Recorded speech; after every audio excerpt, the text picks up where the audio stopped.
তাদেরকে অ্যারেস্ট হয়েছিল এবং সে জেলখানায় আছে।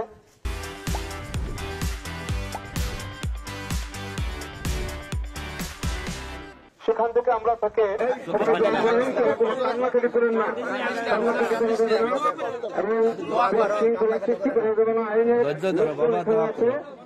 সবাইকে সহকারে কথা শোনার জন্য অনুরোধ জানাচ্ছি।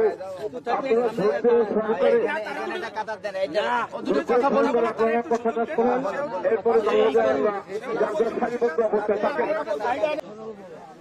কোনদিন স্কুলে আইনে আপনারা জানেন আমরা সরল চলাচল কোনো সময়ের জন্য কারো কাছে যদি কোনো কাজে কোনো সময় কারো কোনো অন্যায় করে থাকে, কারো কোনোদিন অবহেলা করে থাকে, আমি তার ছেলে হিসেবে আপনাকে ক্ষমা চাচ্ছি, আপনারা ক্ষমা করে দেবে, আমার আপনারা সবাই মাফ করে দেবে। আর যদি কেউ কিছু কোনোদিন অবহেলা থাকবে আমাকে বলবেন, আমি ইনশাল্লাহ জেল থেকে ফিরে আপনাদের পরিশোধ করে দেবো। সবাই আমার আপনার জন্য দোয়া করবেন। আমরা আমার দেশের ভাই বোন আছে সবার জন্য দোয়া করবেন। তারা আচ্ছা ঠিক আছে, দোয়া করবেন সবাই। আচ্ছা তুমি স্থিরতা নাও, দেখা